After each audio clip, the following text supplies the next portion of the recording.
Bab 57. Apakah kamu sedang bermimpi? Kabur. Mileye tidak bodoh. Dia tahu Tuan Putri ke-9 pasti terkena efek samping dari mengeluarkan teknik seni bela diri alam bumi itu. Tanpa banyak berpikir, Mileye langsung memeluk Tuan Putri ke-9 lalu berbalik badan kabur. Setelah melarikan sekitar 15 menit, kondisi kembali normal. Gavin melihat tangan kanannya, ada beberapa bekas luka di tangan kanan. Dia diam sejenak, lalu melompat dan mengejar ke arah Mileye dan Tuan Putri ke-9. Sepasang pria dan wanita yang ada di samping juga serentak mengejar.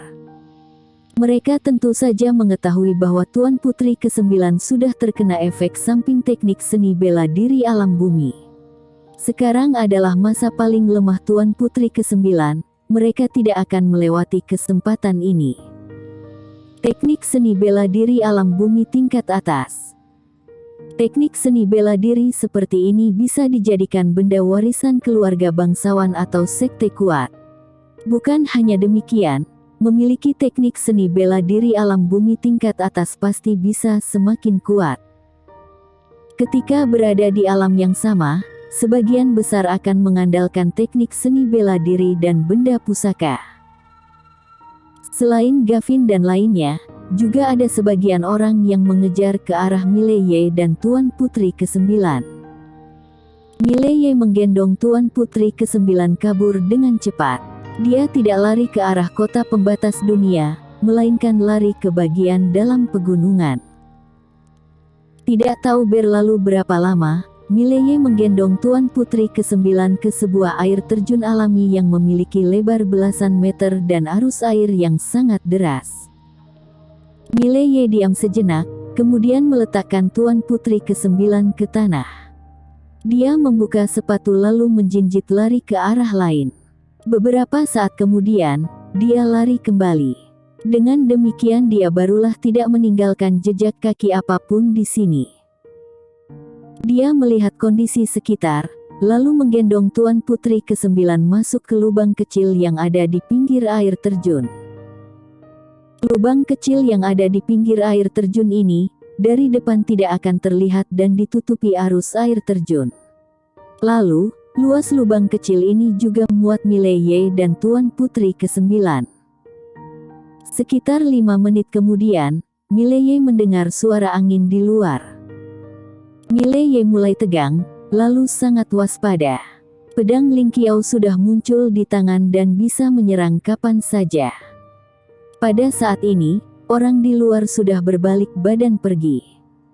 Mileye langsung merasa lega melihat kondisi ini. Dia menundukkan kepala melihat Tuan Putri ke-9 yang ada di pelukannya. Muka Tuan Putri ke-9 sangat pucat, bibir terus mengalir darah, kelihatan sangat lemah. Dia sekarang tidak akan ada kekuatan untuk bertarung. Mileye menghela napas, wanita ini demi sebuah teknik seni bela diri alam bumi tingkat atas sampai mengorbankan nyawa. Kamu sangat pintar. Pada saat ini, Tuan Putri ke-9 mendadak membuka mata, kamu tidak lari ke arah kota pembatas dunia.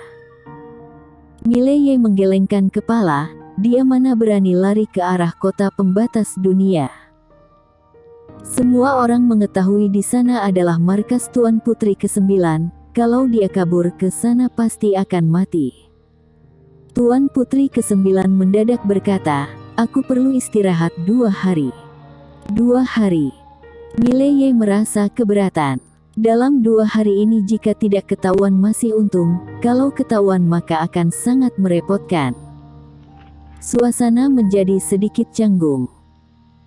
Mileye menggendong Tuan Putri ke-9 masuk melalui air terjun yang deras. Pakaian Tuan Putri ke-9 basah kuyup. Kebetulan Tuan Putri ke-9 memakai pakaian berbahan sutra, membuat pakaian langsung lengket di badan dan terlihat bagian seksinya.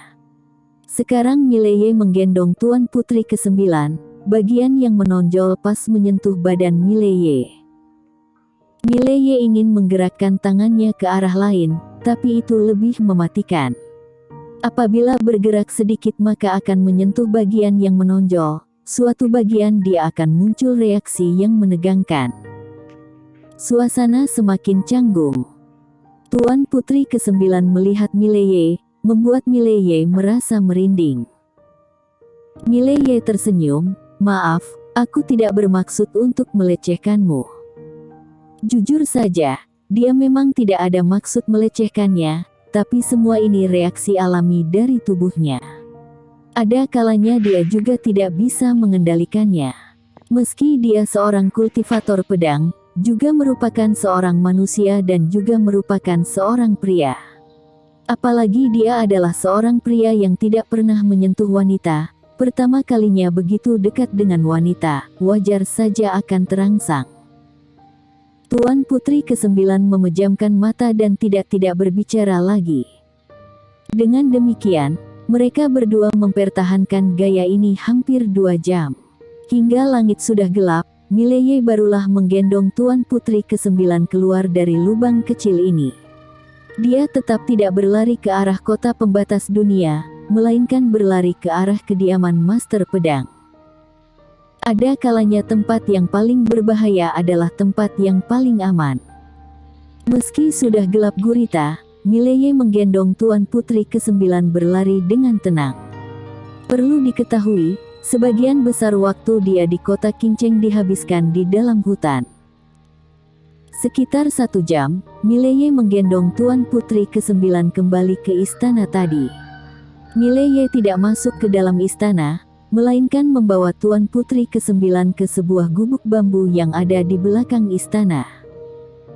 Gubuk bambu ini sudah tiada benda lagi, hanya tersisa beberapa perabot rumah saja. Mileye meletakkan Tuan Putri ke-9 ke ranjang, lalu membuka jubahnya untuk dikenakan ke badan Tuan Putri ke-9. "Kamu baik-baik istirahat, aku akan jaga di luar." Usai berkata, dia berbalik badan dan keluar dari gubuk bambu. Tuan Putri ke-9 melihat punggung belakang Mileye dan tidak berbicara. Mileye duduk bersila di luar gubuk bambu. Dia mengeluarkan sebuah boneka kecil. Boneka kecil ini adalah seorang gadis kecil yang sedikit mirip dengan Lin Siye. Sebenarnya masih ada satu boneka lagi yang mirip dengannya, tapi berada di tangan Lin Siye. Mileye tersenyum melihat boneka kecil ini. Dia seolah-olah ingat sesuatu mengeluarkan satu boneka yang mirip dengan Ladia An. Mileye tersenyum manis melihat 2 boneka ini. Pada saat ini, Mileye mendadak menengadah kepalanya, karena ada seorang pria berada di depannya. Pria itu adalah pria berambut berantakan dan berpakaian sederhana yang pernah dia jumpa di istana sebelumnya. Pria ini membawa sebuah kapak raksasa berwarna hitam. Mileye langsung bangkit berdiri. Pria itu berdiri tidak jauh di depan Mileye, dia melihat gubuk bambu sekilas lalu berjalan ke arah sana. Mileye mengadang di depan pria itu. Pria itu tanpa basa-basi langsung meninju. Kekuatan tinjuan yang sangat menakutkan langsung keluar. Krak! Batu yang ada di sekitar mereka langsung retak menjadi serbuk. Tinjuan penghancur gunung. Satu tinjuan ini mengandung aura tinjuan dan niat tarung. Boom! Terdengar suara ledakan kuat, pria itu dan Mileye langsung mundur.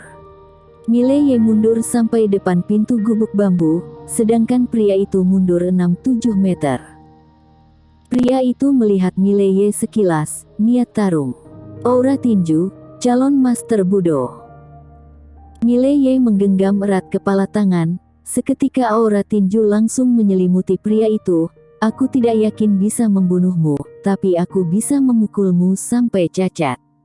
Jika kamu bertindak, walau mendapatkan teknik seni bela diri alam bumi tingkat atas ini, kamu juga akan mati di tangan orang lain."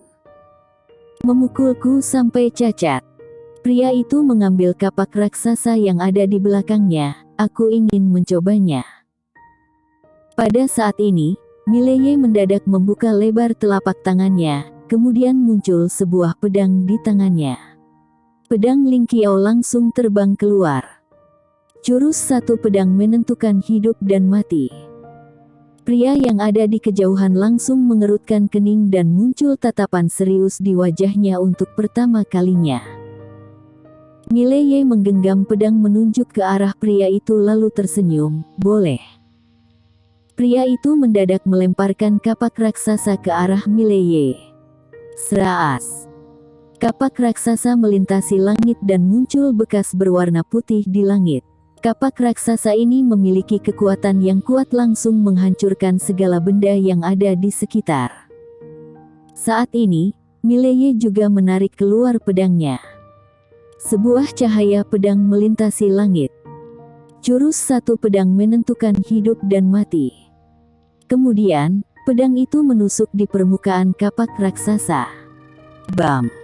Kapak raksasa itu bergetar, lalu muncul retakan. Di waktu bersamaan, kapak raksasa itu terbang ke belakang.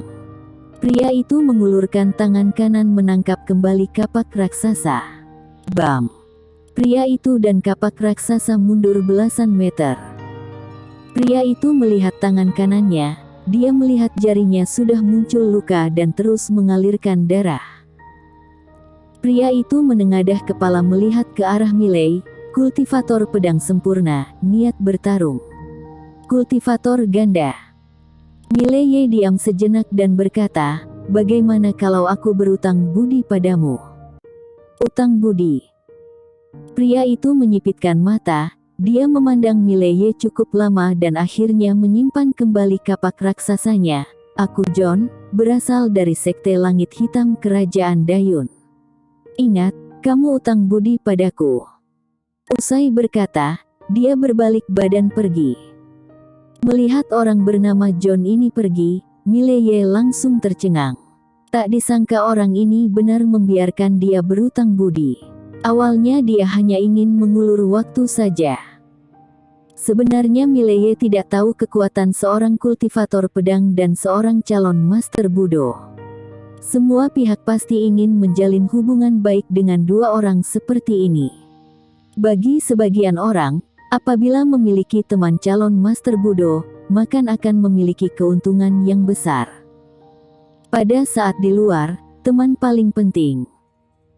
Mileye hanya seorang calon master budo, sebenarnya status ini tidak lebih lemah dari sebuah teknik seni bela diri alam bumi tingkat atas. Hal yang paling penting adalah John juga tidak yakin bisa mengalahkan Mileye.